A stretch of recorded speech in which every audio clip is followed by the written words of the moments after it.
Todo mundo acomodado aí?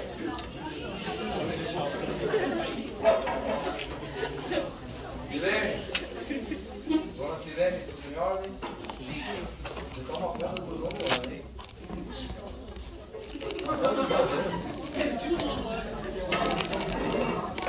Vamos lá, gente.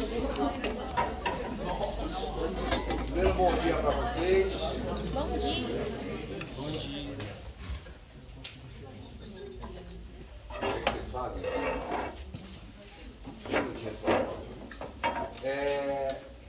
Hoje, especialmente, nós convidamos uma nova turma, que é o nono ano do Fundamental.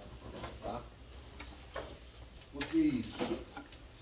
E o ano que vem já estarão ingressando no ensino médio, né?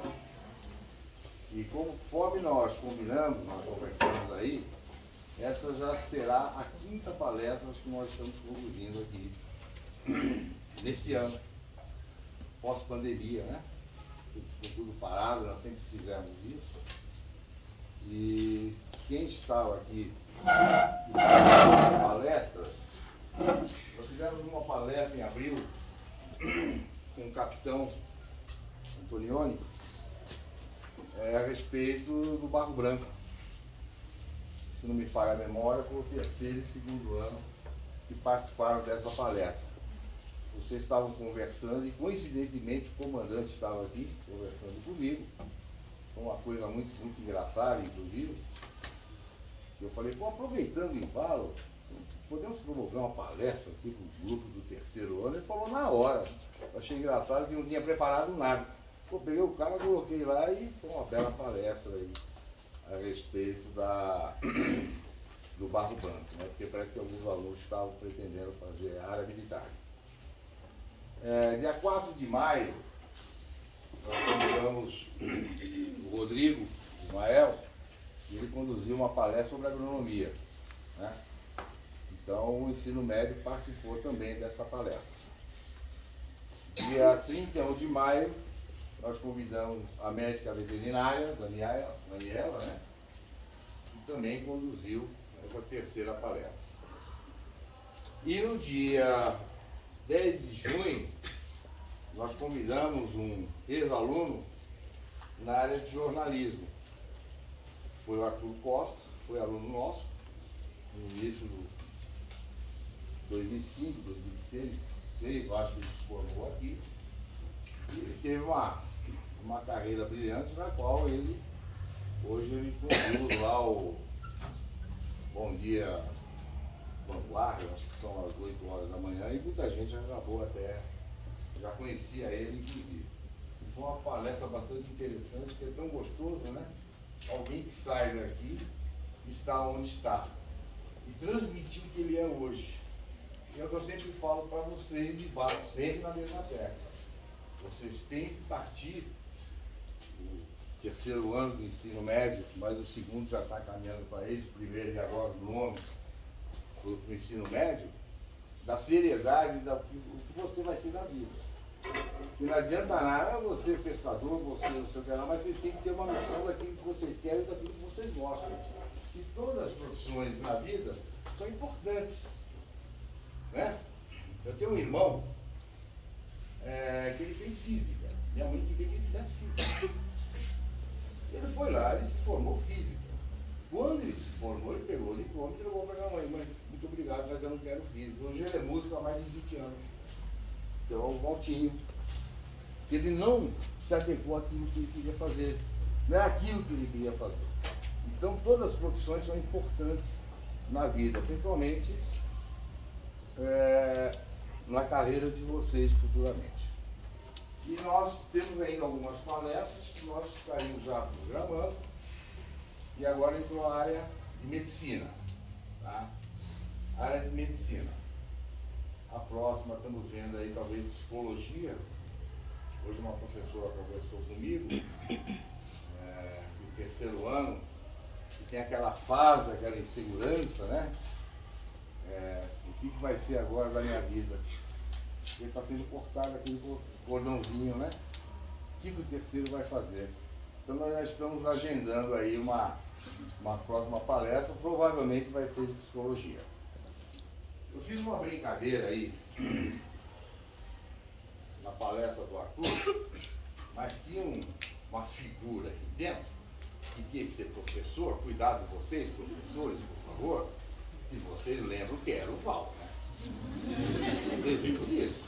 Eu coloquei uma foto do garoto aqui, naquele negócio lá, que na minha época chamava-se repuxo. Aquilo era uma fonte.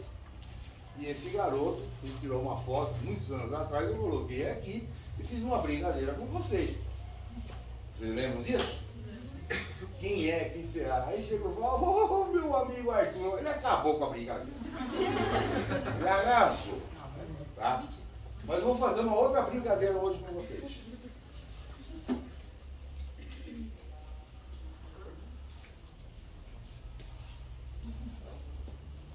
Temos uma médica aqui, ok?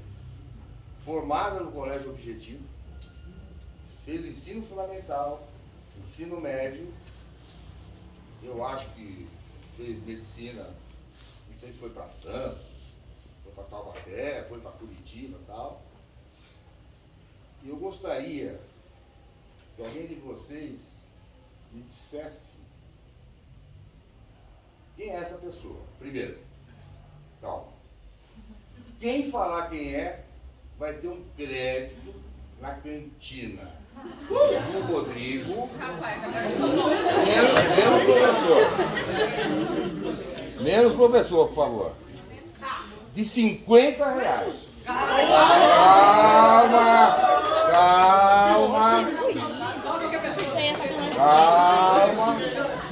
Antes da palestra. Não, ó, me ajude aqui, Rodrigo, me ajude. Calma, não é pra ninguém falar nada. Eu vou contar até 3. A primeira pessoa que levantar o braço. Levantar a mão e falar. Vai levantar, vai ficar quieto. Vamos ver. Opa, você falou. Só levanta a mão. Só levanta. Não fale quem é. Lembra? Podemos fazer o teste? 50 bancos na cantina lá do Rodrigo, hein? Posso fazer a brincadeira? Nossa, tô querendo. Posso? 1, me ajude aí, vem quem foi, hein? 2, 3, só levante a mão. Opa. Lá atrás, o primeiro, lá do Murilo.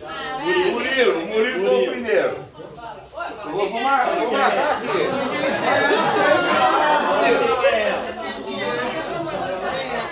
Quem é essa pessoa aí? Não, Murilo. Não. Tá, Murilo. Murilo caiu fora. Murilo tá fora. Agora abaixa a mão. Abaixa a mão. Vamos lá. Abaixa a mão. Rodrigo, me ajuda aí. Vamos lá. Vai de novo, né? A outra tá procurando no Google aí, não vale procurar no Google. Jogando. Não pode procurar no Google. Ei, galera, silêncio. É Se é assim. silêncio, não vai. A pessoa está aqui para dar uma palestra. Ele está perguntando, quem sabe quem é essa pessoa? A pessoa que souber levantar. Qualquer coisa dela. Qualquer coisa. Se souber, Vamos lá, pega aí. Silêncio. Silêncio. Ei. Só levanta a mão e não fale quem é, hein? 1, 2, 3. Isadora. Isadora.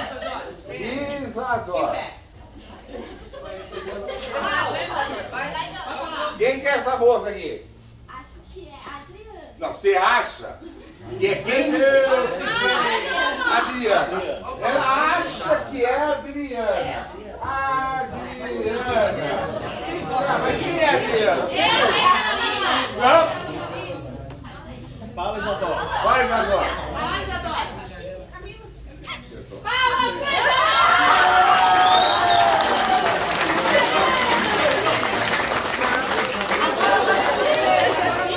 Ganhou, Isadora. R$50 na cantina. Ei, Rodrigo Donald. Não é McDonald's, mas é Rodrigo Donald. Essa é minha filha. Minha filha.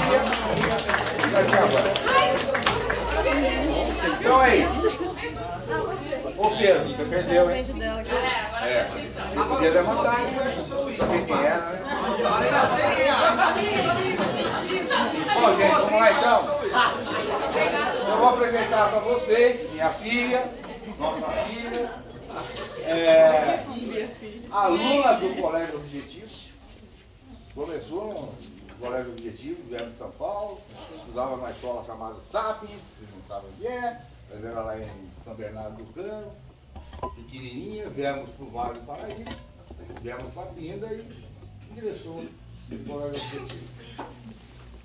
Com certeza tem um sonho, né? E vocês têm sonho. E os sonhos vocês têm que trabalhar e ver realmente para se ser concretizado, com brilhantismo. E a nossa filha realmente, né, se concretizou com brilhantismo. Então eu gostaria que vocês assistissem hoje uma palestra de medicina, né? Nós já tínhamos feito uma pesquisa e vocês tinham solicitado isso. Tudo bem? Sim. Doutora Adriana, por favor. Agora a palavra é sua. Pronto.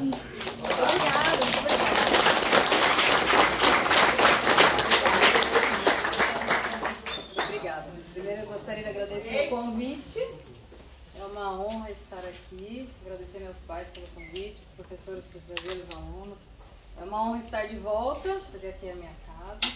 Como meu pai citou, eu fui aluno objetivo. Então, só apaga aqui da frente, por favor. Se quiser deixar aceso lá de trás, melhor, senão a gente dorme, né? Senão eu durmo aqui. Ô Paulo, não deixa tu pra dormir aí, hein? Aí, tá bom, tá bom. Chá comigo. Quer Então, voltar eu aquela sou... tela, filha? Oi? Quer voltar? Não precisa. Não precisa, aqui é só... Ah, tá. Me coube a honra de falar sobre minha paixão, falar sobre medicina. É uma das áreas mais cobiçadas e mais desejadas, mais interessantes, na minha opinião.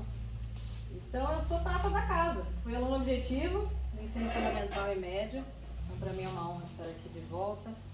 Então, alguns anos atrás, poucos, estive no mesmo lugar que vocês, tendo as mesmas indagações, os mesmos questionamentos, as mesmas dúvidas de que carreira seguir. Então, hoje eu vim explicar um pouquinho para vocês, mostrar o meu lado, a minha paixão, para ver se vocês se apaixonam também ou desistem também. Então essa palestra, né? Então essa palestra é para quem sabe que quer medicina e para quem acha que não quer medicina. É para os dois. Então essa é a minha formação. Eu fiz medicina na Universidade de Taubaté. Claro que daqui para cá não é tão simples quanto parece de uma linha para outra. Eu, quando estava no ensino médio, no segundo ano, fui fazer algumas provas, a gente faz, né, como treineiro. Então prestei biomedicina, prestei farmácia, tudo aquilo para poder treinar. Passei em tudo. Aí fiquei tranquila, né? Ah, tô arrasando. Passei. No terceirão, sempre fui boa aluna, né? Na escola inteira, no tempo todo da escola. Falei, vou prestar atenção que vai ser o suficiente. No terceirão fui lá prestar medicina. Bom, não passei. E aí, o que eu ia fazer? Bom, para fazer medicina você precisa se dedicar. Fui lá, fiz um ano de cursinho, passei em medicina, em Santos. Não passei em Taubaté. Fiquei próximo, mas não passei. Fui para Santos. Cheguei lá, comecei a cursar, conheci outras pessoas, fiz novos amigos. Estava em outra cidade, fora de casa, mas a faculdade lá em medicina ainda era nova. Estava na terceira turma. Eu era da terceira turma. Existiam boatos na época de que talvez quem se formasse não ia conseguir exercer a medicina, não ia conseguir tirar o CRM, que é o nosso código de conselho, e talvez não ia conseguir exercer. Frente a esse desafio, um mês depois de eu estar cursando medicina, que era a faculdade que eu queria, a faculdade dos meus sonhos, eu e meu pai e minha mãe nos reunimos e decidimos trancar a minha vaga e eu voltei para o cursinho. O sonho se desfez, né? Largar tudo, o curso que eu queria, para voltar para onde vocês estão, para a cadeira de cursinho, para estudar tudo de novo e passar num lugar que tivesse reconhecimento pelo MEC e eu pudesse me formar, poder tirar meu CRM e trabalhar. De qualquer forma, minha vaga estava garantida lá, ela estava trancada, voltei, estudei muito. Passei na Unital em 11º. Aí sim, fui continuar meu sonho. que era o curso que eu queria. 6 anos depois, fui fazer residência em ginecologia e obstetrícia. Depois eu vou falar um pouquinho sobre cada coisa. Fiz lá em Curitiba, passei lá, eu queria ir para um grande centro. Tem essa residência aqui em Taubaté, mas eu queria ir para um centro maior para poder me especializar, me diferenciar. Lá em Curitiba eu passei em 2 lugares, eu consegui escolher. A Maternidade Santa Brígida e a Santa Casa de Curitiba, que ela é mantida pela PUC Paraná. São 3 anos de residência. Terminei meus 3 anos de residência, fui para a área da medicina fetal, que também vou falar um pouquinho mais para frente o que é. E eu fiz a pós-graduação na Fetos em São Paulo. Então essa é a minha formação. Muito bem. Quero ser médico. Precisa fazer faculdade? Eu já sou formada em 17 temporadas de Grey's Anatomy. Precisa. Teve gente que já tentou ter esse golpe, já foi preso por exercício ilegal da medicina porque era formado em Grey's Anatomy. Mas pode ser uma inspiração. De todas as séries médicas que tem, a Grey's Anatomy é o que mais se aproxima do real, assim, de fidedigno do dia a dia do médico. Claro que é uma realidade dos Estados Unidos, que não é muito a nossa, mas assim, de repente é uma coisa que você se identifica assistindo. Maravilha. Quero ser médico, será? E aqui vai uma provocação. Será que você quer ser médico? Você quer abrir mão de algumas coisas para poder se dedicar a isso? Você está disposto a deixar de sair com amigos que escolheram cursos menos concorridos que você para poder estudar para medicina? E aqui eu não estou falando só do vestibular. Vestibular também. Você vai ter que abdicar de uma série de coisas para poder estudar. Mas durante o curso também. O curso de medicina são 6 anos em período integral. Então é de manhã e à tarde. E não raro em outros períodos. Por quê? Os nossos professores também são médicos. Então eles também têm intercorrências, também têm parto para fazer, também tem cirurgia de emergência. E muitas vezes eles não conseguem estar lá no horário combinado com a gente. Então às vezes a gente tem que repor aula à noite, durante a semana, e às vezes final de semana, no sábado. Então é uma dedicação de muito tempo. Tudo bem para você estudar pelo resto da vida? Na área médica, assim como qualquer outra, mas na área médica principalmente. Você tem que se atualizar constantemente. Quem fica estagnado vai ficando para trás. Vão chegando novos médicos com novos conhecimentos, com maior conhecimento. E se você não se atualiza, você fica para trás. Aqui eu coloquei um exemplo, mas antes eu vou contar uma história. Meus pais devem lembrar disso. Quando eu estava no primeiro ano de faculdade, a gente tem as matérias básicas e uma delas é fisiologia. E o livro de fisiologia é o Guyton, é um tratado de fisiologia. E ele é mais ou menos desse tamanho. Eu levava esse livro, dessa idade, pra praia. Meus pais lembram disso, né? Então a gente ia viajar, eu levava o meu Guyton embaixo do braço e ficava embaixo do guarda-sol lendo. E as pessoas lá se divertindo na praia, dentro do mar, voltavam. Eu lá estudando pra prova, porque assim, a fisiologia é uma área importante. O professor tinha a fama de ser rigoroso, rígido, então era aquele medo de você perder a matéria ou ficar de DP e levar uma matéria difícil para o segundo ano, porque no segundo ano vem outras matérias igualmente difíceis. Então tinha aquela preocupação. Então você estuda muito a faculdade inteira. Esse livro aqui é o nosso livro texto base da minha residência, que é a ginecologia e obstetrícia, é do Dr. Marcelo Zugarbi. Eu fui pesquisar. Ele pesa 3,8 kg. Quase 4 quilos. Ele tem mais de 1.400 páginas, quase 1.500 páginas. Isso aqui é o livro básico pra gente, quem vai fazer residência de ginecologia e obstetrícia, que é a GO. Então, você precisa estar ciente disso na hora de fazer a sua escolha. Muito bem.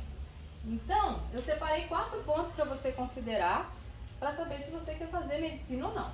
Não só para medicina, qualquer carreira vocês podem aplicar esses 4 pontos para saber se é o que vocês querem ou o que vocês não querem. Primeiro, conheça seus gostos e preferências. Parece uma coisa meio óbvia, mas às vezes você precisa ter isso em mente, ter isso claro, talvez até escrever, para você ter uma diretriz para onde você vai. Então, assim, quais as suas habilidades, que matérias que você gosta, o que você tem mais facilidade. Porque tão importante quanto saber o que você quer, é saber o que você não quer. Tem pessoas que ficam anos sem saber, às vezes passa a vida inteira sem saber o que quer e o que não quer. Então isso é muito importante. Quais são as coisas que você abrir a mão no seu dia a dia para poder ir atrás desse sonho. Porque, na verdade, é um investimento muito alto. De tempo, principalmente, que é o que a gente tem de mais importante na vida, e de dinheiro. Independente de ser uma faculdade pública ou uma faculdade privada, você vai precisar morar, você vai precisar comer, você vai precisar se deslocar, comprar material. Xerox é uma coisa absurda, o tanto que a gente gasta em xerox. Então, assim, é um gasto, tanto financeiro, quanto de tempo, quanto de dedicação. Então, essas coisas vocês precisam ter claras na mente de vocês para direcionar. Outro ponto importante, saiba quais são os seus objetivos, a médio e longo prazo. O que vocês querem para a carreira de vocês? O que vocês querem com essa carreira que vocês estão escolhendo para a vida de vocês? Então, vocês querem ser reconhecidos na área que vocês estão atuando? Vocês querem constituir uma família? Querem acumular riqueza, juntar dinheiro, ser rico, ter patrimônio? Ou quer curtir com os amigos, gastar em viagem? São escolhas, mas cada escolha é uma renúncia. É difícil ter tudo ao mesmo tempo. Você precisa elencar prioridades. Outro ponto importante a ser considerado: busque informações sobre o curso e profissão. Vocês que são alunos objetivos, vocês já têm esse bônus. Eles fazem isso para vocês. Eles trazem profissionais para falar sobre as suas áreas. Vocês podem e devem buscar outros profissionais também para saber a opinião deles, ouvir de várias fontes, né? O que acha da profissão, como é o dia a dia, como é a carreira, o que dá para esperar, né? Então, por exemplo, a minha área, que é a medicina, é uma área muito democrática, porque ela tem vários aspectos. Então, se você gosta de lidar com o paciente, com consultório, você pode atuar no consultório. Quem não gosta muito da área de consultório, mas gosta da área cirúrgica, você pode ser um brilhante cirurgião, viver sendo cirúrgico. Fantástico. Você tem a opção também de fazer pesquisa. Quem gosta, né, tem essa veia acadêmica, esse dom acadêmico de fazer pesquisa, também pode ir para essa área, e é fantástico. Você pode ser visitador, trabalhar em plantão, trabalhar em pronto-socorro. Pode dar aula, ser docente, né, para os outros médicos, isso também é muito importante. Bom, essa aqui sou eu. Pode trabalhar com ultrassom. Eu sou ultrassonografista. Esse é meu instrumento de trabalho, é um aparelho de ultrassom. Então você pode passar o dia inteiro fazendo ultrassom. Então tem para todas as áreas. Quem gosta de lidar com o paciente, quem não gosta, quem quer ir para a área de ensino. Então a medicina ela é muito vasta, ela é muito rica. Não é só do consultório, né? A gente está acostumado com consultório. Todo mundo aqui, quando era pequeno, ia em pediatra. Agora que vocês estão maiores, vocês vão em outras especialidades. Mas ela tem uma gama muito, muito ampla de possibilidades. Quarto e último ponto. Se possível, fazer uma orientação profissional com psicólogos especializados em orientação vocacional. Claro que nem sempre é possível, mas se puder, isso aqui é o ideal. Geralmente existem psicólogos especialistas nisso, e geralmente eles agendam um número de sessões pré-definido, 6, 7 sessões, para no final poder te conduzir a uma melhor escolha, uma escolha mais assertiva. Muito bem. Trouxe alguns dados para vocês. Vou tomar um golinho de água para eu falar muito. Vou trazer alguns dados importantes. Quantas faculdades de medicina existem hoje no Brasil? Quando eu me formei, alguns poucos anos atrás, eram 100 faculdades.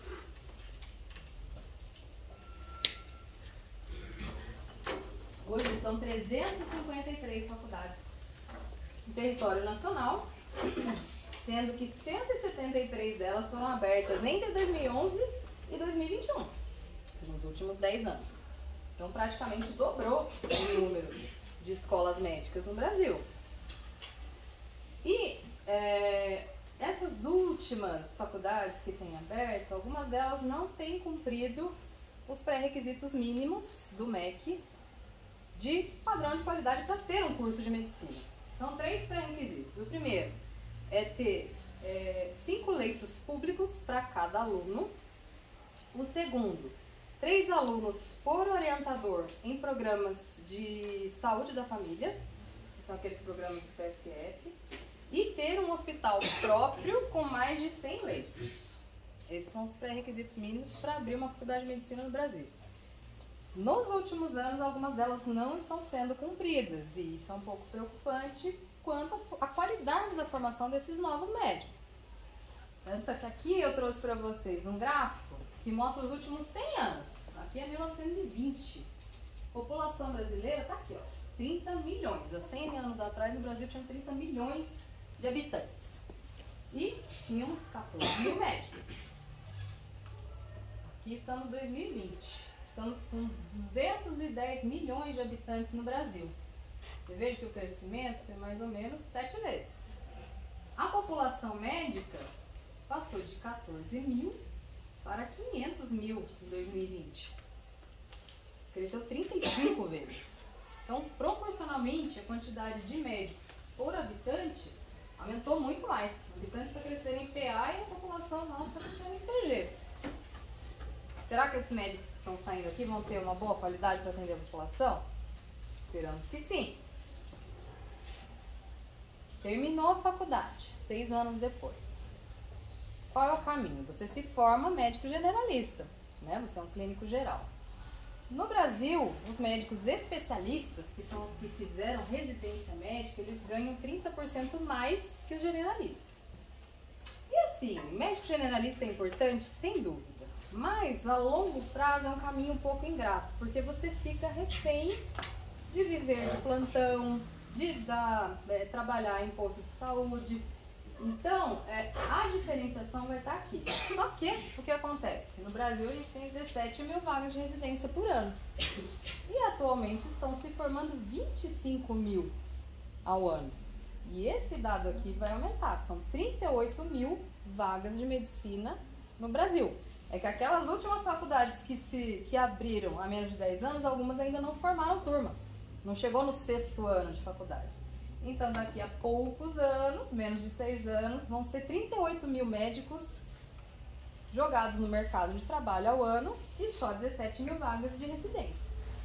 Então, quando você termina a faculdade, você passa por um outro vestibular. A prova de residência é como se fosse um outro vestibular. Você presta para aquela vaga que você quer, só que a diferença é que os seus concorrentes são todos médicos. Então, o nível sobe muito.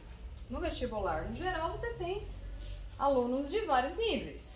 Aqui o patamar é mais alto. Então, você tem que se preparar para isso, porque você vai estar concorrendo com outros médicos. É importante, importantíssimo fazer residência para poder se diferenciar lá na frente. Eu vou falar por quê. Aqui eu trouxe para vocês as 10 ocupações com maiores probabilidades de automação nos próximos 10 a 20 anos. Quais as profissões que têm maior chance de desaparecer nos 10 a 20 anos e ser substituído por máquina? Então aqui, as 5 primeiras, ó, 99%, 6 primeiras. Operadores de entrada de dados, digitador, vai desaparecer. Eu trabalho com digitadora no meu dia a dia, como eu sou ultrassonografista, elas digitam meus laudos. Eu não sei se elas têm ideia que daqui a um tempo elas não vão ter mais trabalho, elas vão ter que se readequar.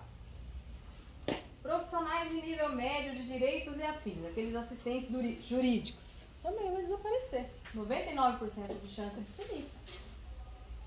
Agentes de seguros, também, uma chance alta de desaparecer, porque o seguro você contrata sozinho, né? Ele só orienta. Daqui a pouco você não vai precisar mais do auxílio deles.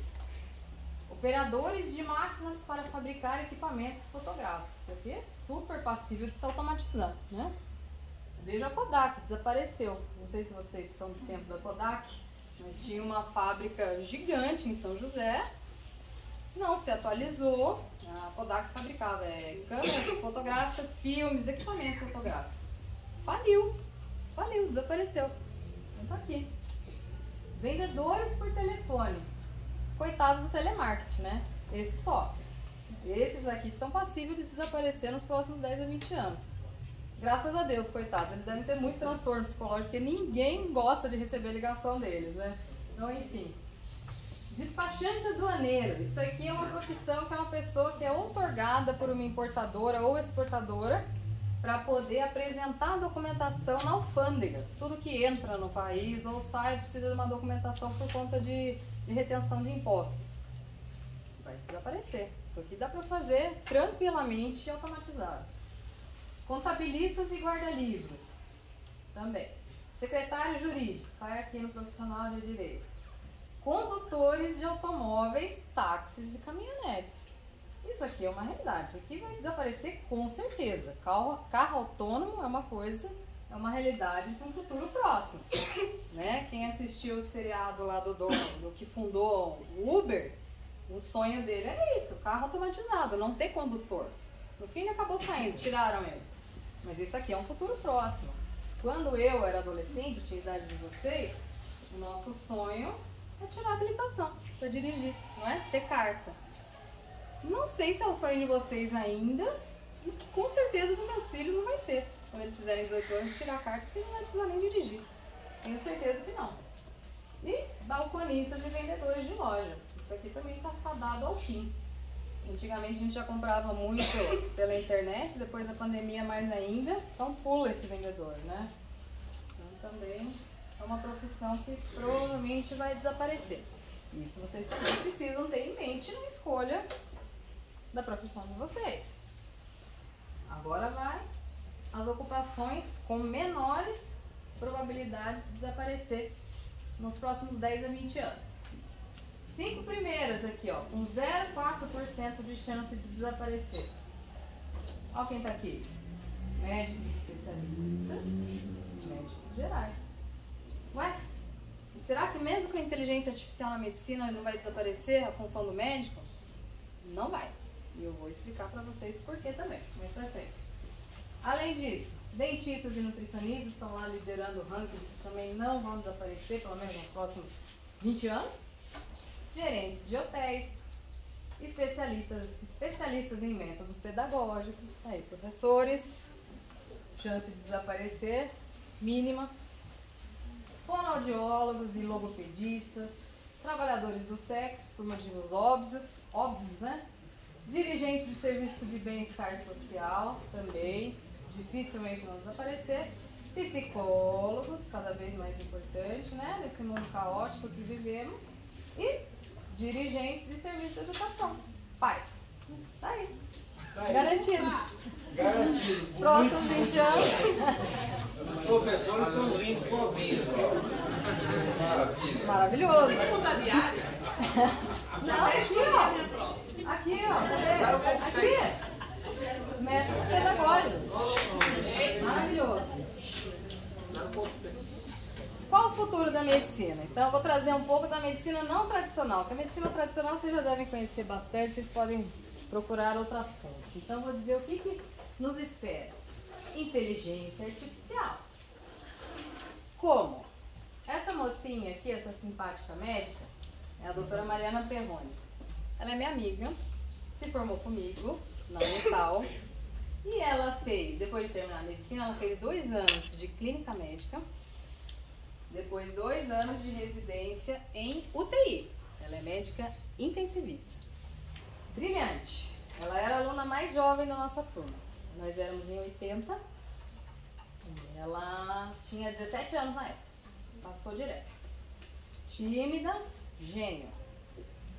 Fantástico. Ela me ligou há uns 2016, 6 anos atrás. Ela me ligou. Dri, vai ter uma palestra em São Paulo. Ela foi trabalhar em São Paulo. Ela fez a residência dela, trabalhava tudo lá no Einstein, lá nos hospitais melhores de São Paulo. Ela me ligou e falou: olha, vai ter uma palestra. Eu estou trabalhando na IBM, né? Computadores, tecnologia. E a gente vai falar sobre medicina e inteligência artificial. E eu sou curiosa para essas coisas, interessada. Meu marido é analista de sistemas, ele é TI, então era interessante para ele também. Fomos lá. E ela, na palestra, explicou: olha, uma coisa que a gente já vinha sentindo, tanto na faculdade, mas depois atuando na nossa área médica. E o que acontece? A produção científica está crescendo absurdamente. Não só na área médica, mas, não só, em todas as áreas, mas na área médica principalmente. A quantidade de publicações nos últimos anos está aumentando exponencialmente. E com o advento da internet, isso popularizou cada vez mais. Você consegue ter acesso a artigos do mundo inteiro em tempo real. E ela explicou pra gente.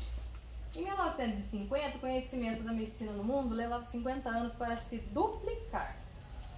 Todo conhecimento. Antibiótico, vacina, descoberta de tratamentos novos para doenças, enfim. E Desde 2010 isso está acontecendo a cada 3 anos. Quer dizer, um estudante que entrou na faculdade em 2010 viu a quantidade de conhecimento dobrar 2 vezes até o fim do curso em 2016. Isso já é muito para acompanhar, né? Em 2020 isso começou a ocorrer a cada 2 meses e meio. O problema é que o cérebro humano não é um hardware suficiente para processar isso tudo, essa quantidade de informação, é muita coisa. E aí, a inteligência artificial veio justamente para nos beneficiar quanto a isso. Com o processamento dos dados, a gente consegue ter não só a análise de todas as publicações que tem, para poder individualizar o tratamento para cada paciente de acordo com os dados que a gente obtém. E não fazer aquela receita de bolo tradicional que antigamente se fazia. Tratamento para isso e aquilo, tratamento para outro e aquele outro. Não, cada paciente é único. Então, através de todos esses dados, a gente consegue analisar e aí poder fazer um tratamento específico, personalizado para cada paciente. Quem quiser saber mais sobre o IBM Watson Health, que é o Big Data, né, que faz o processamento desses dados e que está sendo proposto, pode entrar nesse QR Code, apontar a câmera para esse QR Code, que ele explica como é que funciona isso. Mas isso é muito legal. E isso é muito promissor. Na verdade, aqui eu coloquei como futuro, mas já é realidade. E a Mari, ela não está mais aqui em São Paulo. Há 2 meses atrás, ela largou tudo. Na verdade, ela não largou. Ela só deu um upgrade. Ela está no Google. Ela é a primeira médica da América Latina a integrar a equipe médica do Google Health. Ela está lá no epicentro, no Vale do Silício. Então, ela foi questionada até, poxa vida, mas você como médica sonhava em estar no Google quando você se formou? Não é um pouco contraditório? Ela falou, de jeito nenhum. O sonho do médico é poder impactar a vida do máximo de pacientes possível. E estando lá, ela vai conseguir atingir mais pacientes do que ela atingiria se ela estivesse na UTI, na beira do leito, tratando cada paciente individualmente. Futuro da medicina, telemedicina. Ela já tinha começado antes da pandemia. Estava tímida no começo, era pouco difundida, pouco acreditada, tinha um pouco de resistência por parte dos médicos mais antigos, porque atender através de uma tela é um pouco controverso, né? Você não consegue fazer o exame físico. Mas veio a pandemia do Covid. E aí isso aqui explodiu. Por quê? Todo mundo recluso em casa, não podia passar em consulta, doenças crônicas, precisando de acompanhamento, precisando de receita médica, de solicitação de exames. Então isso aqui veio para ficar. Acabou a pandemia e ela continua forte, vai ser cada vez mais presente na vida do médico. O médico que se formar hoje precisa dominar essa técnica, ter essa opção de telemedicina. Isso aqui proporcionou, primeiro, economia de tempo, tanto para o médico quanto para o paciente, né? Economia de gasto com deslocamento para ir até o médico. E outra, a gente consegue atender pessoas em lugares remotos, longe, que normalmente não teria acesso ao médico especializado. Então isso aqui veio para dar um boom na medicina. Internet das coisas. Vocês acham que a internet das coisas veio só pra gente pedir pra Alexa contar piada? Não. Ou tocar uma música? Também não. A gente vai adaptar isso aqui para nos beneficiar enquanto médicos, sem dúvida. Internet das coisas a gente já consegue ter sensores sem fio. O primeiro deles, na verdade, é o smartwatch, né? O Apple Watch consegue gerar uma quantidade de dados seus absurda. E a gente pode usar isso em nosso benefício para poder fazer um tratamento e o que é melhor, prevenir doenças. A prevenção é infinitamente superior e mais econômica do que o tratamento da doença em si quando ela já está instalada. Então, sensores sem fio já é uma realidade. O uso da radiofrequência na medicina. A nanotecnologia também já faz parte da medicina. E o acesso do prontuário do paciente na nuvem. Não precisa mais ter aquele prontuário escrito. Fica guardado na nuvem. E quanto mais dados você for compilando para poder integrar esse prontuário, melhor vai ser o seu tratamento e o seu acompanhamento. Sensacional. Vamos falar da minha área. Eu sou especialista em medicina fetal. Sou ginecologista obstetra E a medicina fetal é uma área da obstetrícia. O meu paciente é o feto. Meu paciente ainda não nasceu. Para fazer medicina fetal, você precisa ser especialista em ultrassonografia, que é o que eu faço. E para quem acha que medicina é só para quem gosta de biologia e química, não, isso aqui é física pura. Então, eu gostava muito de física no ensino médio também. Então, eu consegui aliar todas as minhas paixões numa só. É biologia, química e física. São ondas sonoras. Eu trabalho com efeito Doppler. Eu tenho tempo? Tem? Não tem? Tem? É? Porque a professora Silene, É. ela tem que dar aulinha pro sexto ano. Qualquer coisa você me avisa. Não, vai. Qualquer coisa você me avisa.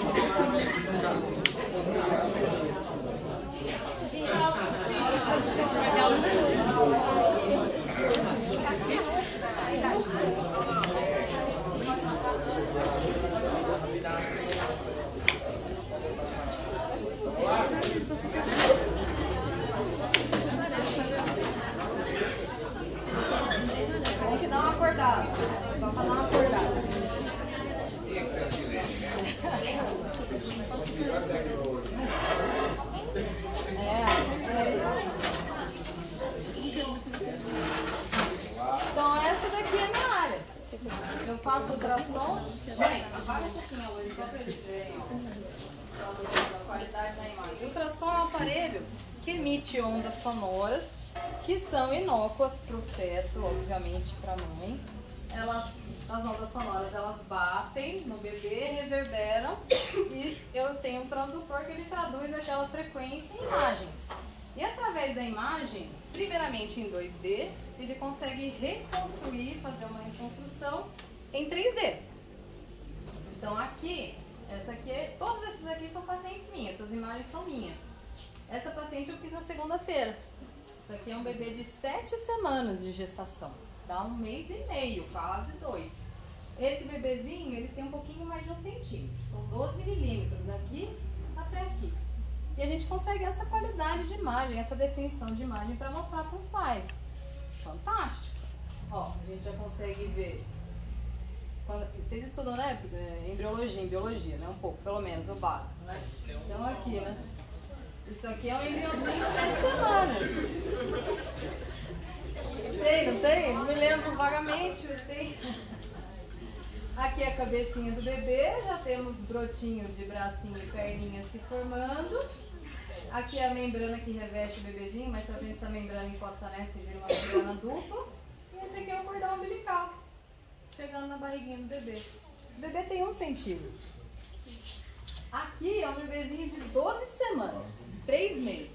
Você vê que ele já é bem maior. Essa medida dele, esse tamanho, tem uns 5 centímetros.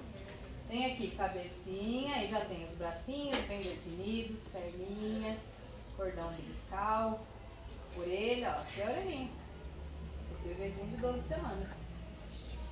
Esses aqui são gêmeos, univitelinos, eles compartilham a mesma placenta, estão dentro da mesma bolsa. E aqui eu consegui fazer uma imagem, eles tinham 17 semanas, um pouquinho mais de 4 meses. E eles estavam um do ladinho do outro, um encostadinho no outro, é o Vinícius e o Augusto. Eles já nasceram, eles estão com 4 meses hoje. Foi tudo bem. Uma graça. São gêmeos idênticos, eles são iguais. E essa daqui é uma neném de 38 semanas. Isso aqui são 9 meses completos. Ela nasceu 1 semana depois. E ainda assim a gente conseguiu a imagem do rostinho dela. E os pais ficam alucinados, mas é uma loucura. Porque é muito real, é muito fidedigno quando o bebezinho nasce. Só que a medicina fetal e as reconstruções 3D não são só para os pais verem ou para a gente ver. A gente tem uma função diagnóstica também. Então a gente consegue ver malformações, seja de membros, seja de ósseas, internas dentro do bebezinho, que aqui é uma reconstrução de superfície, mas a gente consegue fazer uma reconstrução de coluna, para ver os órgãos internos, para ver se estão bem formados, coração. Alterações de lábio, por exemplo, lábio leporino, que é a fenda, né? Que a gente vê entre o nariz e a boquinha, a gente já consegue ver intraútero e já começar a ter o planejamento cirúrgico depois que o bebezinho nascer. Então isso agregou muito pra gente, não só em termos de mostrar para os pais, para eles entenderem, né? Que normalmente eles acham que é um borrão, mas para poder fazer diagnóstico também. Aí, esse aqui também é uma paciente minha, um bebezinho de 27 semanas, dá mais ou menos 7 meses, fazendo caneta. Aqui, faz bico, depois volta, tá deitado com a mãozinha na frente. A gente consegue ter essa clareza de imagem em tempo real, se movimentando.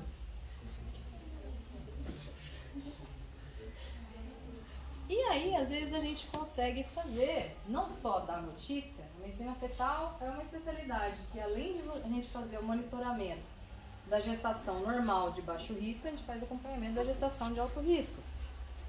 Identificar alterações e malformações ainda dentro do útero e tratá-las quando possível. Uma dessas alterações é a mielomeningocele, que é a espinha bífida. O que acontece? Quando a gente é um embriãozinho, tem dias ainda de formação, a mãe nem sabe que está grávida ainda, o nosso tubo neural ele se fecha. Então fecha a cabecinha e fecha a coluna, né? Em torno do que depois vai ser a medula. Existem, né, algumas alterações, algumas falhas de fechamento do tubo neural, e uma delas é a mielomeningocele. Então fica uma abertura na coluna por onde sai a medula, onde saem raízes nervosas. E dependendo da altura dessa lesão, ela pode acontecer em qualquer altura aqui do feto, desde aqui do sacro, do cóccix, lombar, torácica até cervical, até na cabeça. Existem aberturas de crânio.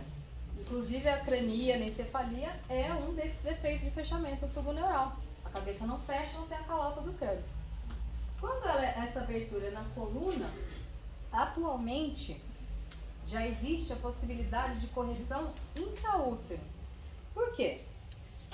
O que acontece? Conforme o bebezinho vai crescendo dentro do útero, a medula fica exposta ao líquido amniótico, que é o líquido que envolve o bebezinho. Esse líquido ele agride as raízes nervosas. Então, conforme o bebê vai crescendo e aquele orifício vai aumentando, o líquido vai agredindo a medula, e isso vai acarretando problemas, deficiências para o feto depois que ele nascer, tanto motores, dependendo da altura da lesão, dificuldade para andar ou não andar, dificuldade para controle de esfíncter, bexiga, intestino não controla xixi, cocô, e uma série de coisas. E também dificuldades, problemas cognitivos, porque o líquido que vai se acumulando na cabeça provoca hidrocefalia, a cabecinha do bebê cresce. Então isso também é prejudicial para o desenvolvimento do cérebro, óbvio. Então, a correção disso dentro do útero visou melhorar, e tem melhorado muito, a qualidade de vida depois que os nenês nascem. E a pioneira nisso é uma médica brasileira, a doutora Denise Lapa, que eu tenho o prazer de conhecer e de integrar a rede fetal brasileira, que foi ela que fundou. Ela conseguiu conectar todos os médicos especialistas em medicina fetal no Brasil através de um grupo de WhatsApp, que é muito simples, e a gente divide casos, discute casos, encaminha para um para outro. Enfim, ela desenvolveu uma técnica usando uma camada, é uma folha de biocelulose, e ela entra na barriga da mãe através de 4 orifícios, 4 furinhos. Então ela entra, um é uma ótica da câmera, e o outro é para insuflar o gás, porque precisa ter gás, o bebezinho ele está no líquido, então uma parte do líquido é retirado, ela insufla gás, e com outros 2 furinhos ela consegue colocar esse filme de biocelulose e dar ponto por cima. E aí, depois que esses bebês nascem, é feito o exame nele, tem visto que a pele e a musculatura se recobrem, ela consegue se proliferar por cima desse filme de biocelulose e fechar a coluna. Ela já tem mais de 170 casos operados no Brasil. E quanto mais ela opera, melhor a técnica fica. Então, os primeiros bebês dela ela não estava com a técnica muito apurada, então eles têm uma melhora, tanto na parte de caminhar, de controle de esfíncter, mas agora os que estão nascendo agora estão com resultados cada vez melhores. Então, e ela já foi convidada por 7 países para poder levar a técnica dela e poder explicar, e já tem uma série de outros países já aplicando a técnica dela de correção intraútero. Então aqui eu coloquei como futuro, mas isso já é uma realidade. Isso aqui já está sendo feito em larga escala. Então, é uma possibilidade também. Quem quiser saber mais, esse aqui é o Instagram dela e esse aqui é o site dela. Aí ela explica sobre as técnicas de cirurgia fetal no Brasil. Além disso, o ultrassom 3D, ele abriu um leque pra gente de possibilidades.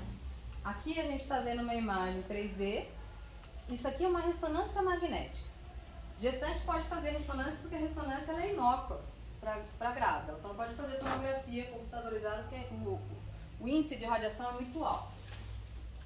Aliando as imagens de 3D com as de ressonância magnética, foi possível fazer protótipos com impressora 3D de fetos.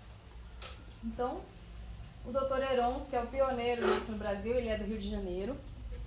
E ele está sempre à frente do nosso tempo. Cada vez que ele fala, a gente se empolga, porque ele sempre descobre uma coisa nova e está buscando. Então, o que ele fez? Ele pegou esses protótipos e começou. Aqui, deficiente visual grávida se emociona ao ganhar réplica de 3D do filho. O casal deficiente visual não consegue enxergar o ultrassom.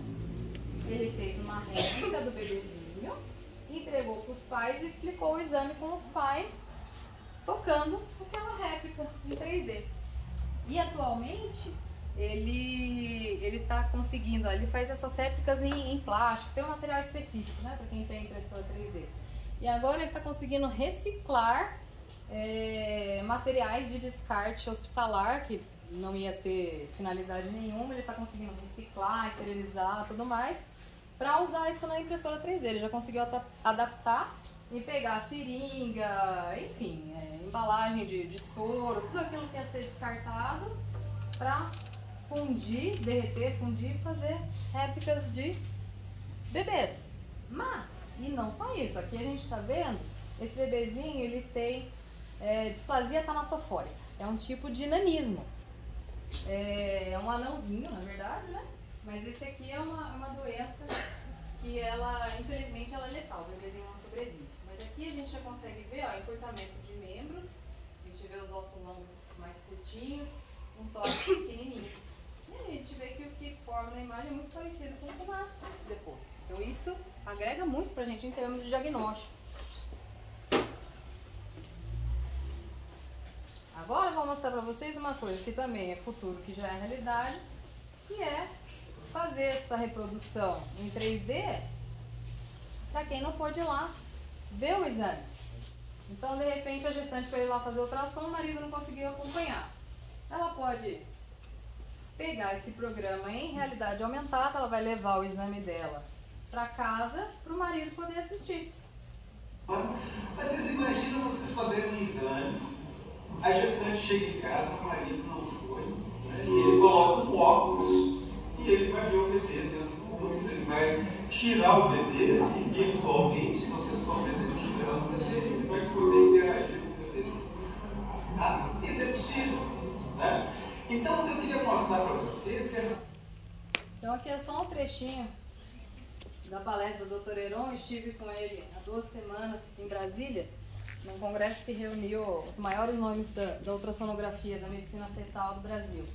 E ele trouxe isso pra gente, o uso da realidade aumentada em medicina fetal. Você poder colocar um óculos e acompanhar um exame em 3D. E aí isso vai abrindo mais possibilidades pra gente.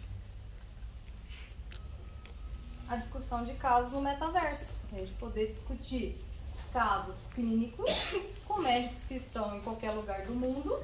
Todos eles entram, colocam óculos de realidade aumentada e discutem o caso com a gente. Aqui nesse caso ele vai mostrar um caso de gêmeos siameses, toracópodos, que são aqueles que são unidos pelo tórax. E a discussão de caso para poder fazer o planejamento cirúrgico no período depois que o bebê nascer.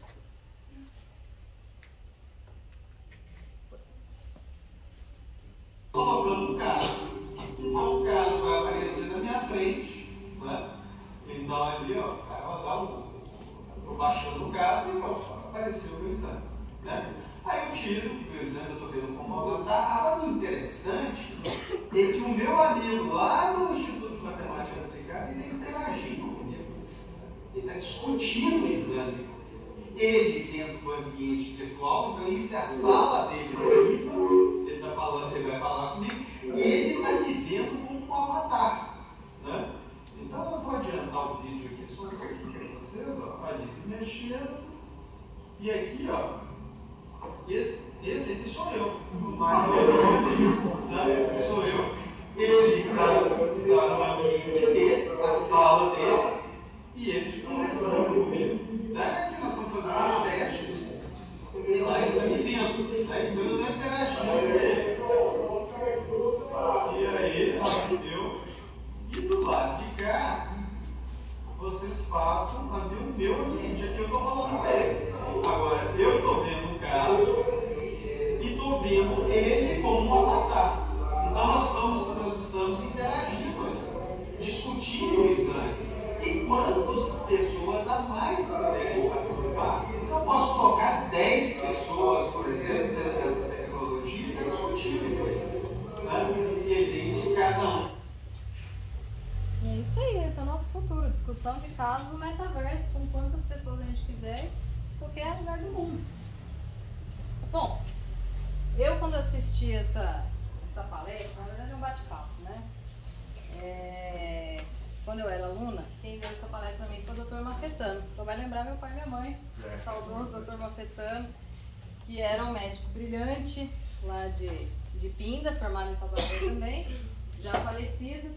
E ele no final da apresentação, ele falou assim, eu vi um adesivo no carro e eu achei tão bonitinho e eu trouxe para vocês. E o adesivo, e aí ele trouxe a mensagem, né, no slide. É assim, medicina, uma paixão sem remédio.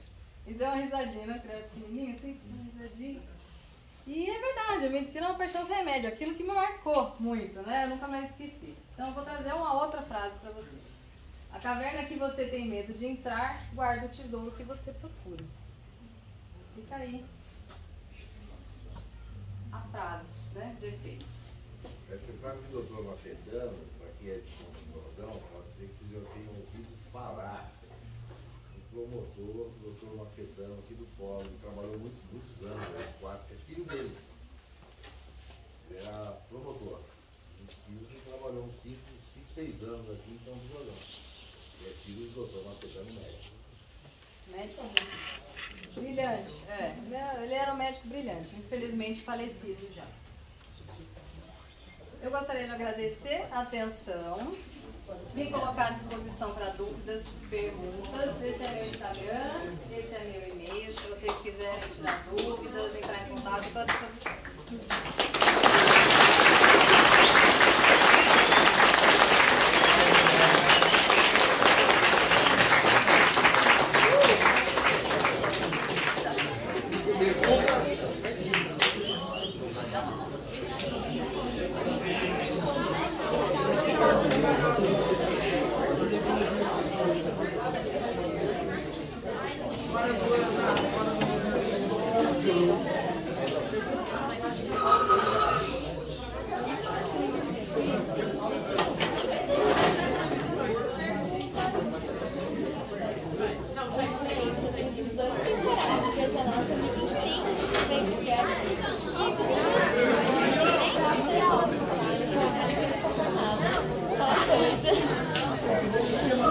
Vai não.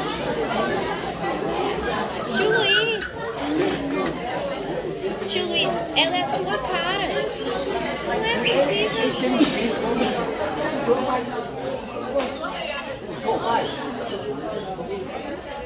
Alguém quer fazer uma pergunta lá? Vamos lá. Vamos ouvir. Aborto natural. Eu sei que tem várias causas e afins e tudo mais. Mas eu queria saber sobre aborto natural. Na verdade, assim, boa pergunta. O aborto, na verdade, toda a gestação, a partir do momento que a gestante está grávida, a chance de abortamento natural é 20%. É muito alta, é 1 em cada 5. Então, de 5 gestantes que engravidam, uma vai perder. Na imensa maioria das vezes, quando a gente faz estudo do produto do aborto, que é assim, conseguir recolher o material e enviar para análise, a maioria das vezes é alteração cromossômica. Então, enfim, doenças, síndromes, alteração de número de cromossomos, alterações genéticas. Então, na maioria, nesses casos, não tem o que fazer. Infelizmente, a natureza é a seleção natural. O nosso organismo identifica esse erro e aí a gestação, o bebezinho já não consegue desenvolver até o primeiro trimestre, que é o que na maioria das vezes acontece só nas primeiras 12 semanas. É isso que você queria saber? Professora? Minha sobrinha, ela engravidou de gêmeos e com 5 meses de gestação ela aconteceu o aborto e quando foi para biópsia foi constatado que tinha um terceiro feto. E a mulher pode engravidar estando grávida? Engravidar novamente? Porque tinha um terceiro feto que não tinha o mesmo que não tinha sido visto. Tem duas possibilidades. A mulher pode engravidar estando grávida, isso se chama superfetação. É raríssimo, mas pode acontecer. Então, assim, uma pessoa está gestante e em determinado momento ela ovula de novo, que é quase impossível porque a gestação ela bloqueia a ovulação. Mas tem casos, relatos de casos de mulheres que ovularam e engravidaram. E aí ter outro bebê intraútero com idade gestacional diferente. É raro, provavelmente no caso dela o que deve ter acontecido é que já eram 3 e um deles parou de desenvolver, foi a óbito no comecinho e ficou lá escondido. Esse eu vejo bastante, é o mais provável assim, pela frequência, pela ocorrência. Mas as duas possibilidades podem acontecer. Mais uma pergunta? Pode. No caso daquela garota de 11 anos, que aconteceu há pouco tempo, sobre a gestação dela e ela ter passado por esse procedimento, o aborto não sei qual é a pergunta. De qualquer forma, ela corria o risco da morte, né? Tanto quanto o aborto, quanto ela seguir com a gestação. Seguir com a gestação. Tem algum grau de probabilidade da morte dela? Tanto baixo, pequeno. Na verdade assim, a gente considera aborto quando o feto ele morre, né? Ou é interrompida a gestação, nesse caso, até 5 meses. São 20 semanas. Ou outro critério, além do tempo, é o bebezinho pesar menos de 500 gramas, ter menos de meio quilo. O caso dela, a gestação já estava avançada, então não é considerado aborto, é considerado feticídio. Mas, enfim, é um caso polêmico, né? Mas assim, as leis brasileiras, elas permitem o aborto em 2 casos unicamente. O primeiro é anencefalia, que é aquela malformação que eu tinha falado no comecinho, quando a calota do crânio não se forma. E aí o cérebro fica exposto no líquido amniótico e é um bebezinho que não tem prognóstico. Quando ele nasce, ele não tem sobrevida. Ele sobrevive minutos, horas, no máximo dias. Então a justiça permite esse tipo de aborto em fetos que tem essa malformação em casos de estupro. Mas a questão dessa menina, a gestação dela já estava bem avançada. Ela estava com 27, 28 semanas. Então é considerado feticídio, não é nem aborto. O parto é feito normal mesmo, né? Aí induz parto normal com medicação, da medicação coloca, né? A gente coloca um comprimido no colo do útero, via vaginal para poder dilatar o colo. E aí coloca a medicação na veia para provocar contração uterina. Em hipótese alguma, o feto morto é feito cesárea. É tirado por cesárea, hipótese alguma. A não ser que a paciente tenha 1 ou 2 cesáreas anteriores, dependendo do tamanho do bebê, o risco de rotura uterina justifica fazer cesárea. Mas em caso de não ter cirurgia anterior no útero, seja por cesárea, seja para retirada de mioma, aí a indução de parto normal é sempre a via de escolha pelo risco menor, né? Porque é um feto morto, você vai fazer uma cirurgia, a mãe vai se recuperar de uma cirurgia e não vai ter um neném para cuidar. Então já tem o trauma da perda, né, do neném. Então o trauma cirúrgico é maior. Então em caso de cesárea anterior, de pelo menos 2 cesáreas anteriores, o risco de rotura uterina justifica fazer cesárea. Obrigada. Prof, ela primeiro depois a gente. Na questão de pessoas que têm ovário policístico, por que essas pessoas elas têm mais dificuldade para engravidar ou até as pessoas às vezes consideram que não tem como? Boa pergunta, ótima pergunta. A síndrome de ovário policístico, para quem não conhece, é uma alteração metabólica, na verdade é o organismo inteiro, que no ovário manifesta o aparecimento de cistos que a gente faz diagnóstico no ultrassom, que é o meu trabalho também, porque além de fazer ultrassom obstétrico, eu faço ultrassom ginecológico. Os critérios para ovário policístico é você ver um ovário aumentado de tamanho com mais de 12 folículos. Antigamente, no começo do ultrassom, porque assim, o ultrassom ele é um advento novo. Se a gente for ver a medicina como um todo, o ultrassom tem 50 anos. Ele é um equipamento relativamente recente. E ele vem melhorando a imagem absurdamente, como vocês viram. Então, no começo, muitas adolescentes eram rotuladas como ovário policístico, que hoje em dia a gente vê que, na verdade, são os folículos normais de meninas. Meninas têm muitos folículos.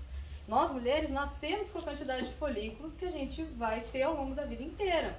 E durante a vida, conforme a gente vai ovulando e menstruando, a gente vai perdendo esses folículos até que eles param de funcionar, deixam de funcionar, a gente entra na menopausa.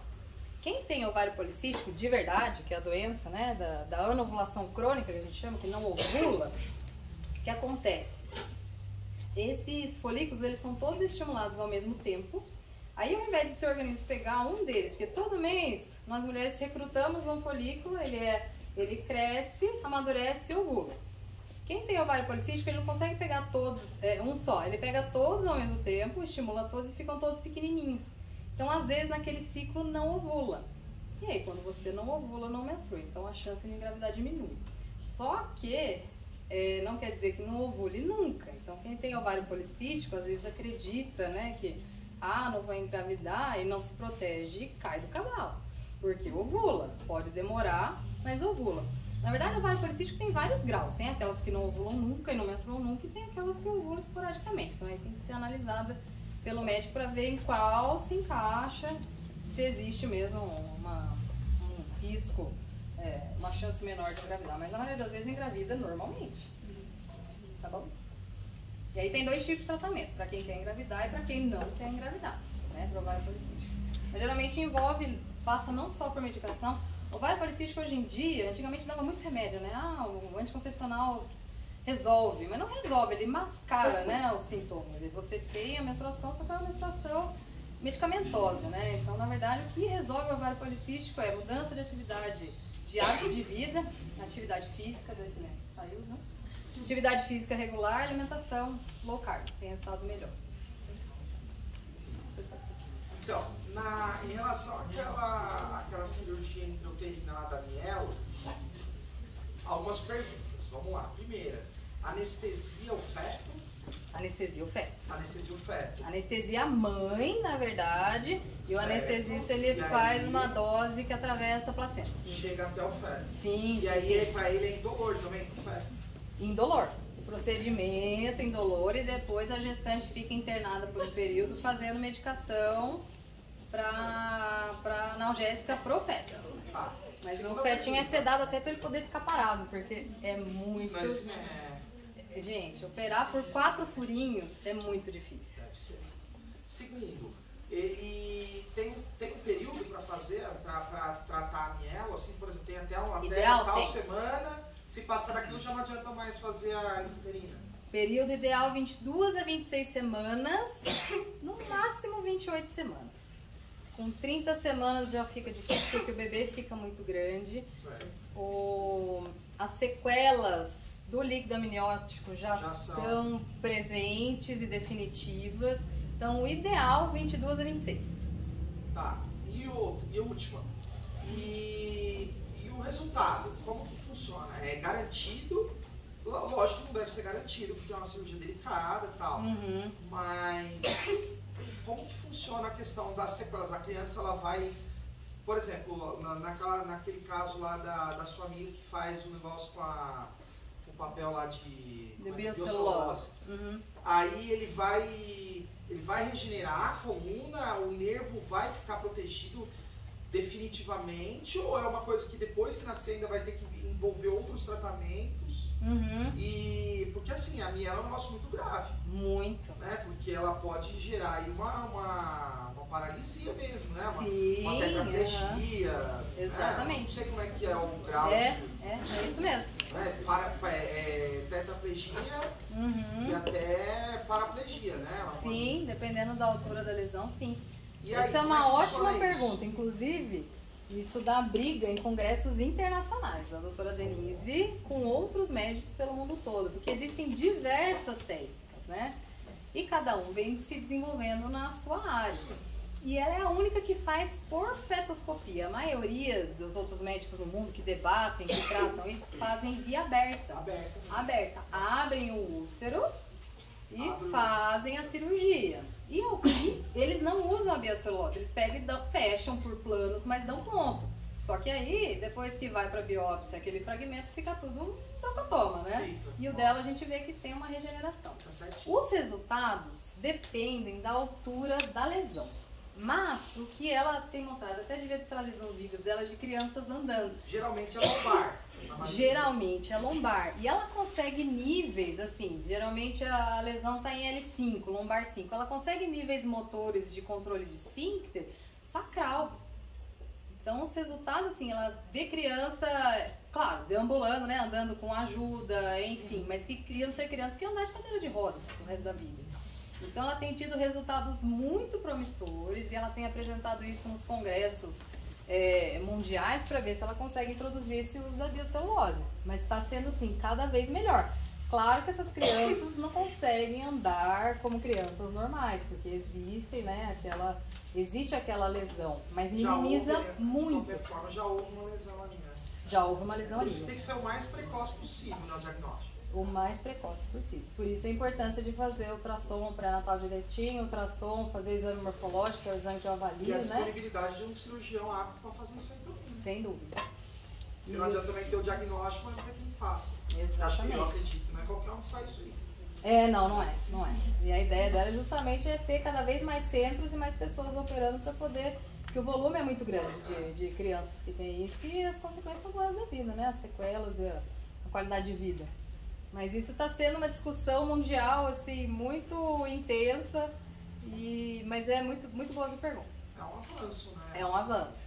O impacto que tem na qualidade de vida dessas crianças que elas teriam sem nenhuma intervenção é absurdo. Está sendo muito, muito interessante. Legal. Obrigado. Nada. Nossa, muito jeito. Lá no fundo, ele levantou primeiro. Tem algum outro tratamento que não introduziria? Entendi. Pode tirar a máscara. Sim, além do aberto, mas eu quero dizer, algum tratamento que não envolva uma cirurgia para esse tipo de lesão. Algum tratamento intraútero que não envolva cirurgia? Não existe, né? Algum outro tratamento que não seja cirurgia.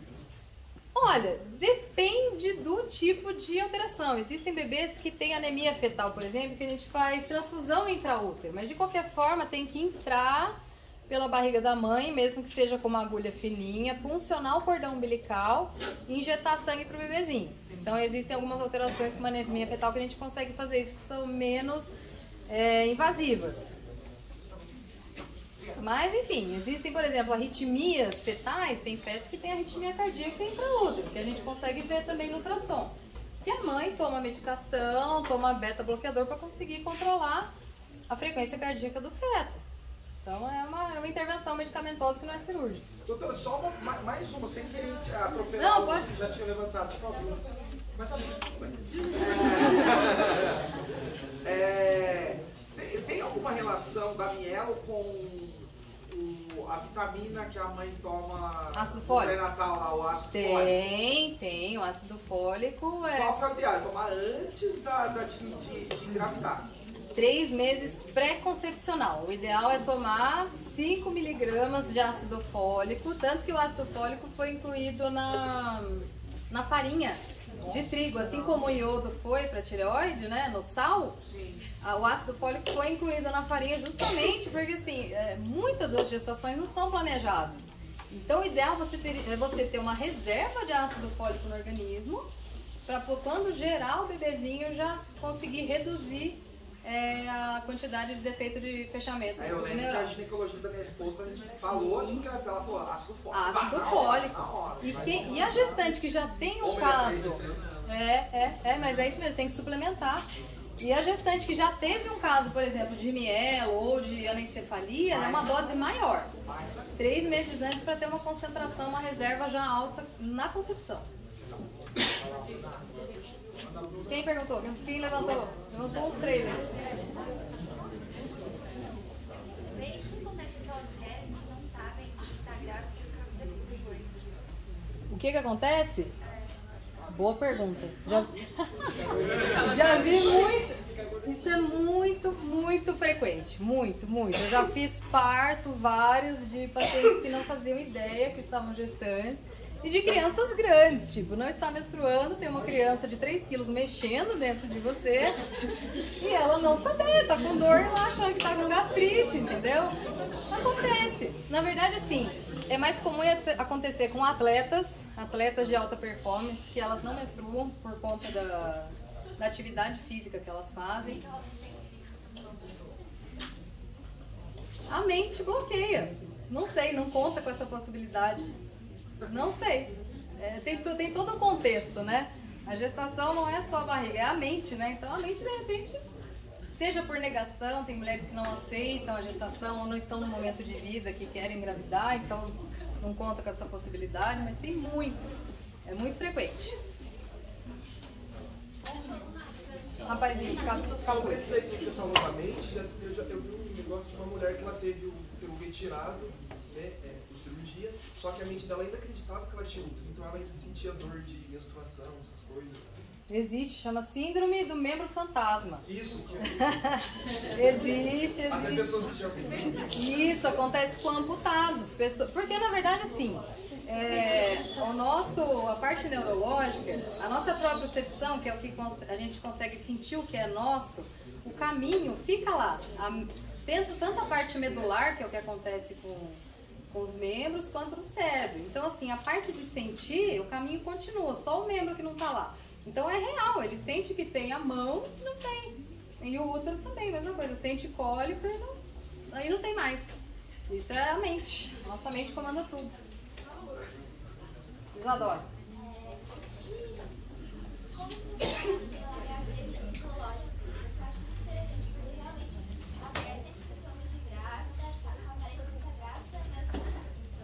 Mesma coisa, a mente.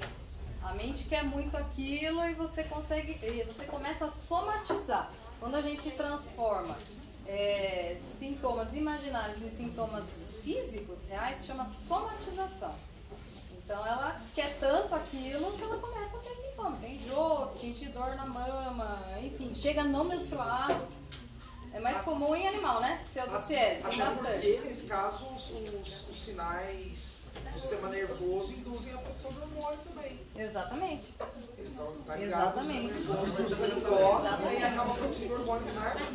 Inclusive, mulheres, isso que eu ia falar, mulheres que adotam conseguem produzir leite, fazer lactação inicialmente feito com uma sonda, né? Tipo, pega leite humano, enfim, o forma, coloca uma sonda na mama e coloca o bebezinho para sugar, a mãe que adotou. Conforme o bebezinho vai sugando, aquele estímulo no mamilo manda informação para o cérebro para ele produzir leite. E produz, a mãe consegue amamentar. É sensacional. Isso é usado para a mãe que adotou e para a mãe que quer relactar, tipo, que não conseguiu amamentar, mas quer voltar a produzir. É muito legal. Isadora. O internato começa no 5º ano. São 6 anos de faculdade, 4 anos de formação teórica. E os últimos 2 anos é o internato, que daí você vai para o hospital, lidar com o paciente, aí geralmente você roda em ciclos, nas grandes especialidades, né, clínica médica, ginecologia, obstetrícia, pediatria, ciências, saúde coletiva, que daí, né, tem infectologia e cirurgia. São as principais. Tem alguém que está levantando a mão lá no fundo já faz tempo, né? Peraí. Acho que é prematuro que fala sobre por exemplo, a mulher teve uma gravidez e ela fez o parto, por exemplo, de 7 meses. Qual que é a diferença, por exemplo, entre 7 e 9 meses? Tem alguma diferença das crianças? Tem alguma desenvolvimento isso? Total. Mas, tipo assim, ela nasceu, eu conheço uma pessoa que nasceu de 7 meses e ela, tipo, é normal. Normal. Sim, não. Na verdade, assim, é uma sobrevivente, né? Na verdade, assim, do 7º ao 9º mês, as 12 primeiras semanas de gestação são semanas cruciais na formação. Então, o bebezinho está se formando. De 3 meses pra frente, que são 12 semanas, ele vai crescer e amadurecer o que já formou. Então o bebezinho de 7 meses, ele já tem tudo formado, mas ele não tem os órgãos amadurecidos, ainda não são maduros totalmente para poder nascer. O primeiro deles é o pulmão, às vezes o pulmão é incapaz de respirar sozinho, e aí precisa às vezes ser entubado e ficar em incubadora. O cérebro é o último que termina de desenvolver, porque né, é muito complexo. E a prematuridade, ela pode causar uma série de sequelas para o bebezinho, dependendo da idade gestacional. Quanto mais prematuro, mais grave. Quanto maior a idade gestacional o bebezinho nascer, melhor o prognóstico, menor o risco dele precisar ir para uma incubadora, precisar. Mas, dependendo da quantidade de recursos que você tem, do país que você está, você consegue ter uma sobrevida e uma qualidade de vida melhor do que se, por exemplo, um bebezinho que nasce com 27 semanas no Brasil, lá no interior, tem menos chance de sobreviver como essa que você conhece que se ele tivesse nascido nos Estados Unidos. Então, todo o suporte que dá para um bebezinho prematuro é importante na sobrevida dele. Existem sequelas, mas graças a Deus a maioria delas... Só complementando, se ela pode ter algum órgão menos desenvolvido? Depois de adulta, não. Não. Quando ela nascer, ela desenvolve isso. Ela vai desenvolvendo, na verdade, assim, tem medicações para amadurecer o pulmãozinho, para amadurecer o intestino. Os bebês prematuros, eles podem ter hemorragia intestinal por conta da prematuridade. Então, existe uma série de medicações que visam acelerar o desenvolvimento desses órgãos que ainda não terminaram de amadurecer, porque formado já está. Tem mulheres grávidas que falam, nem sabia que estava grávida porque menstruei normal.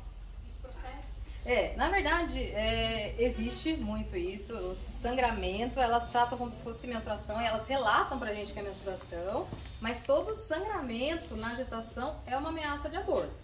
Na verdade, elas sangram e elas atribuem aquilo a uma menstruação. Mas é impossível menstruar estando gestante, é uma ameaça de aborto. Ou tem um descolamento de placenta, ou tem um descolamento ovular de saco gestacional, ou é um sangramento de colo. Tem que investigar porque alguma coisa é, mas menstruação não é. Então tem gente que tem um aborto natural, tem pessoas que têm um aborto natural e podem, tipo, muito prematuro e podem achar que é, na verdade, uma menstruação, né? Não fica sabendo que ficou grávida. Nem fica sabendo. Tem muitos casos assim, a gente chama de gestação química. Hoje em dia a gente consegue ver mais porque as gestações são mais planejadas. Então, às vezes, nem tem atraso, o paciente colhe um beta-HCG, que é o exame de sangue que detecta a gestação, dá positivo e sangra na data que seria da última menstruação, né, que seria já um mês depois da menstruação, e não sabia. A maioria dos abortos espontâneos acontece, a pessoa nem imaginava que estava grávida. Isso é muito comum, é que a gente não faz o diagnóstico. Quando faz, a gente fica sabendo, que é essa gestação química. Não chega nem a aparecer nada no ultrassom, só aumenta o beta-HCG, né, que é o hormônio da gestação, e aí depois a gente dosa, acompanha e vê que ele diminui, baixa até zerar. Quem? Olga.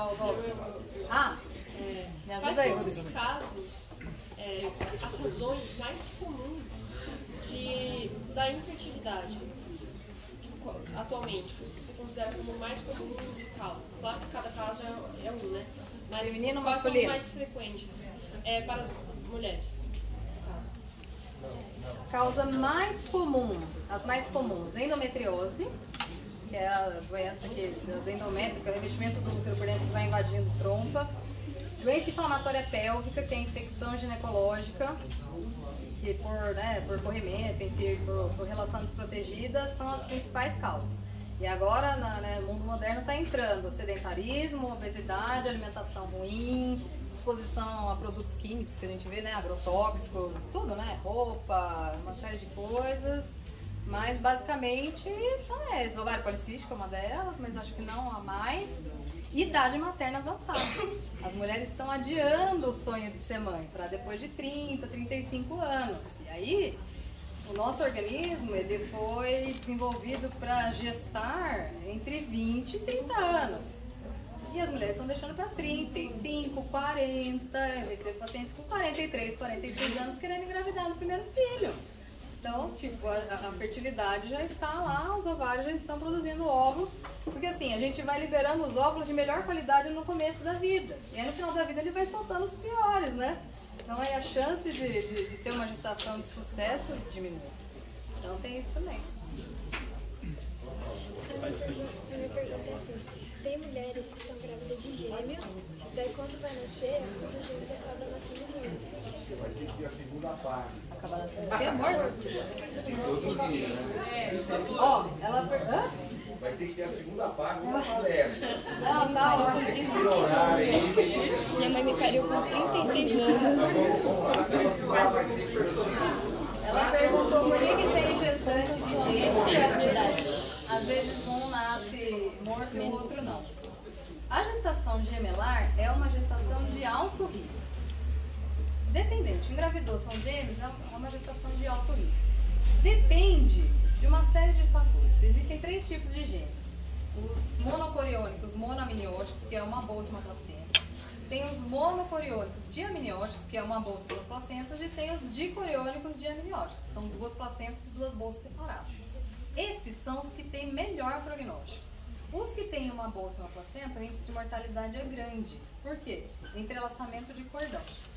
E os que têm 2 bolsas e uma placenta só, eles têm que compartilhar o sangue de uma placenta para os 2. E às vezes o mais comum acontecer é ir mais sangue para um que para outro.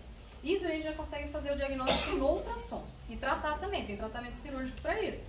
A gente consegue separar essa placenta com laser para daí ir sangue só para um e só para outro. Então talvez essa seja uma das causas, mas tem uma série de outras causas que podem levar ao óbito de um dos gêmeos e o outro não. Desde malformação daquele gêmeo até o compartilhamento de sangue de um para o outro. 10 horas com a mão levantada. É uma pergunta muito pessoal, mas como que você decidiu a sua especialidade? Tipo, você entrou na faculdade pensando, vou fazer isso aqui, ou você só foi decidir quando você teve contato com a prática? Boa pergunta. Vocês são polêmicos, né? Nossa, padrão objetivo, né? Boa pergunta. Eu entrei na faculdade querendo fazer oftalmo. E assim, né, mãe? Porque eu sou míope desde criança, eu achava o meu oftalmo assim, sensacional. E ele é, até hoje, o meu médico oftalmologista. E ele é uma pessoa incrível, genial. E eu queria ser aquilo. Só que aí você entra na faculdade, você tem contato com uma série de outras especialidades que você nem cogitava, né, na época. Isso aconteceu comigo. Depois que a gente faz as 4 especialidades, os 4 anos de teórico, você passa no internato. E aí é quando você vai ter contato mesmo com o paciente. E aí foi lá que eu decidi fazer ginecologia e obstetrícia. Mas, nesses 2 últimos anos, eu passei pela infectologia, eu quis fazer infectologia, você se empolga, né? Sensacional. Passei na dermatologia, eu quis fazer dermatologia na época. Passei na pediatria, falei, isso aqui eu não faço nem a pau. A mãe dela. Maravilhoso, admiro e tal, mas é bom você saber o que você não quer também, né? É bom. Passei na GO, na ginecologia obstetrícia. Era um peixe dentro da água. Senti o peixe aqui que eu vou ficar. E aí eu resolvi trilhar esse caminho e apaixonada desde então. Só aqui, ó, gente, é que tem professores que vão ter que dar aula agora. Eu tenho que plantar 1 hora. Não, deixa,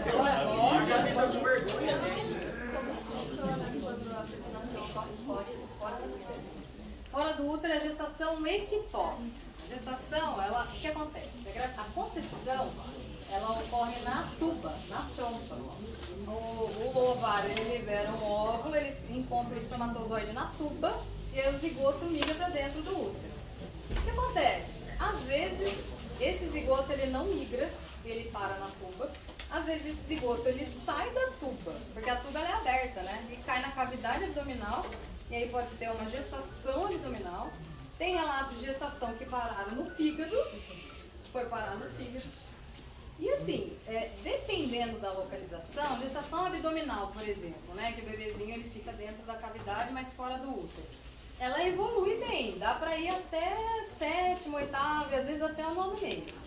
Uma gestação na trompa, que é o mais comum, o local mais comum dela parar, infelizmente ela não evolui, porque a trompa ela é muito fininha, e aí ela rompe, e aí é risco para a mãe, risco de vida para a mãe, porque ela sangra para dentro da cavidade. E aí, infelizmente, é uma gestação que que precisa ser ou retirada, ou dependendo do tamanho, se for pequenininha, dá pra tratar com medicação, não precisa nem operar. Dependendo do tamanho e do, né, se tem sangramento interno ou não. Sobre endometriose, eu vejo muitas matérias, muitas mulheres têm, quando que se agrava ou não? Endometriose é uma doença relativamente moderna. Primeiro, porque antes não se fazia o diagnóstico. E antigamente, as mulheres menstruavam pouco. Por quê?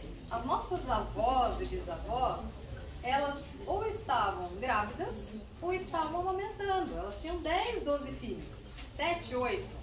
Uma coisa que hoje em dia é inimaginável pra gente ter essa quantidade de filhos.